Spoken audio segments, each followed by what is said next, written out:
په یو ښار کې دوه ورونه اوسېدل. څه موده وروسته مشر ورور له یوې ډېرې ښکلې نجلۍ سره واده وکړ چې د مور او پلار یوازینۍ لور وه. د وخت په تېرېدو سره د نجلۍ مور او پلار وفات شول. د نجلۍ خاوند یو څو ورځې وروسته بل ښار ته د مزدورۍ لپاره اراده وکړه. له ډېر فکر نه وروسته یې دا پرېکړه وکړه چې خپله میرمن له ورور یعنې د نجلۍ لیور سره پرېږدي، ځکه چې خسر او خواښي یې دواړه وفات شول او میرمنې یې نور خپلوان نه درلودل. نوموړی خپل ورور باندې ډاډه و. خپله میرمن یې ورور سره پرېښوده او سهار وختي په سفر روان شو. څو ورځې وروسته لیور خپلې ورېندارې ته په بد نظر وکتل او نوموړي څخه یې د بدکارۍ غوښتنه وکړه. ورېنداره یې یوه ډېره هوښیاره او دینداره وه. د خپل لیور غوښتنه یې په کلکه رد کړه. لیور ورته وویل زه به تا بدنام کړم او یا مې غوښتنه ومنه. ورېندارې ورته وویل ته چې هر څه کوې زه به هېڅکله ستا ناوړه غوښتنه ونه منم. د وخت په تېرېدو سره د ښځې خاوند راغی. ورور یې چې کله سترګې ورباندې ولګېدې ورته یې وویل ستا مېرمنې خو ما نه د بدکارۍ غوښتنه وکړه او ما یې خبره ونه منله. د ښځې خاوند چې دا خبره واورېده پر ځای د دې چې خپلې ښځې نه پوښتنه وکړي خپله ښځه یې طلاقه کړه او له کور نه یې وشړله. ښځې بیچاره بله لار نه درلوده، له ښار نه روانه شوه او بل ښار ته ورسېده او په لار کې یې یوه جونګړه تر سترګو شوه. دروازه یې وټکوله چې یو بزرګ عابد ورته راووت او پوښتنه یې ترې وکړه چې څه غواړي. ښځې خپله کیسه ورته وکړه چې داسې ظلم را سره وشو. عابد ورته وویل هیڅ خبره نه ده، راشه زما یو ماشوم دی، د هغه روزنه وکړه، زه به تا ته تنخوا درکوم او همدلته اوسه. ښځې د عابد خبره ومنله او د ماشوم په روزنه یې پیل وکړ. د یادونې وړ ده چې عابد یو بل خادم هم درلود چې د عابد خدمت به یې کاوه. دا چې ښځه ډېره ښایسته وه. یوه ورځ خادم د بدکارۍ غوښتنه ترې وکړه. ښځې ورته وویل ما د بدکارۍ نه کولو په خاطر خپل خاوند له لاسه ورکړ، نو ستا غوښتنه به څنګه ومنم. خادم پاڅېد او ماشوم یې وواژه. کله چې عابد راغی خادم شیطانت وکړ چې ښځې خو ستا نازولی ماشوم وواژه. عابد ډېر په قهر شو. ښځې ته یې 2 دیناره ورکړل او بخښنه یې ورته وکړه چې نور دې الله در سره پوه شي، نور زما له جونګړې نه لاړ شه. ښځې 2 دیناره ورسره واخیستل او حرکت یې وکړ. په لار کې یو ځای 5 کسانو یو قرضدار رانیولی دی او وهي یې.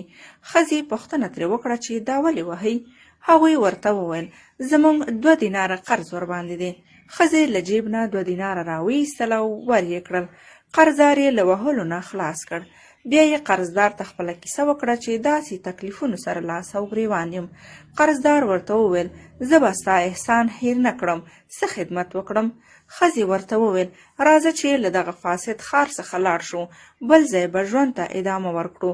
قرضدار ورسره ومنله او د سیند په لور روان شول تر څو په کښتۍ کې بل ښار ته لاړ شي. کله چې کښتۍ ته ورسېدل قرضدار ښځې ته وویل ته ورجګه شه، زه هم درځم، لږ ضروري کار لرم. ښځه کښتۍ کې کېناستله او قرضدار کښتیوان ته ورغی تر څو چې د ښځې د احسان بدله ورکړي. کښتیوان ته یې وویل دا زما وینځه ده او خرڅوم یې، ښکلا خو یې خپله ویني، نور نو زر کوه پیسې راکه. کښتیوان هم د قرضدار خبره ومنله. د ښځې قیمت یې ورکړ. نور قرضدار پښې سپکې کړې او ښځه یې یوازې کښتۍ کې پرېښوده. کله چې کښتۍ روانه شوه نو ښځې د قرضدار پوښتنه وکړه چې چیرې دی؟ کښتیوان ځواب ورکړ چې ته خو زما وینځه یې، ستا بادار ته مې پیسې ورکړې، نور زما په واک کې هر څه چې درته وایم هغه به کوي. بیا کښتۍ کې ناستو سپرلیو چې تجارانو له ښځې څخه د بدکارۍ غوښتنه وکړه. ښځه حقه حیرانه شوه او له ځان سره یې سوچ وکړ چې دا څه کیسه راوشوه. د باران نه تښتېدلم تر ناوې لاندې مې شپه شوه. بیا یې کلک عزم وکړ چې په هیڅ صورت به د دې غوښتنه ونه مني. نو د تجارانو غوښتنه یې رد کړه. تجارانو ډېر ټینګار وکړ چې خامخا به زموږ غوښتنه مني. آخر چې نشوه ښځه یې په زور مجبوروله چې په دغه وخت کې یو الهي طوفان راغی. کښتۍ یې د ساحل په لوري واخیسته او ټوله سپرلي غرقه شوه. یوازې ښځه ترې بچ شوه. په دغه وخت کې پاچا له خپلو وزیرانو سره ساحل ته په چکر راغلی و. په ناڅاپي ډول یې سترګې په ښځه ولګېدې. بیا یې خپلو عسکرو ته امر وکړ چې ښځه راولئ. کله چې ښځه راوستل شوه نو پاچا پوښتنه ترې وکړه چې دلته څه کوي؟ ښځې پاچا ته خپله ټوله د مظلومیت کیسه وکړه.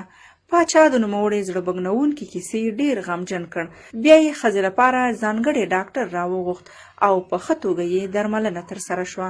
په پای کې پاچا له ښځې سره واده وکړ او بیا یې د نوموړې په غوښتنه د نوموړي مخکینی خاوند لیور عابد خادم او قرضدار را پیدا کړل او د ټولو خلکو مخکې یې مجلس دایر کړ. په دغه وخت کې ښځه راجګه شوه او مخکینی خاوند ته یې وویل: ته ملامت نه یې، ځکه چې ورور دې دوکه کړی یې، نو ته مې بخښلی یې. بیا یې لیور ته وویل: ته به په درو وهل کېږې، ځکه چې تا ما باندې تهمت لګولی دی. بیا یې عابد ته وویل: ته هم بې ګناه یې او ما بخښلی یې، ځکه چې خادم دروغ درته وویل. بیا یې د عابد خادم ته وویل: ته به قصاص شي، ځکه چې تا معصوم ماشوم وواژه. او بیا یې قرضدار ته وویل چې ما تا سره احسان وکړ او تا واده را سره وکړه چې زه به ستا د احسان بدله درکوم.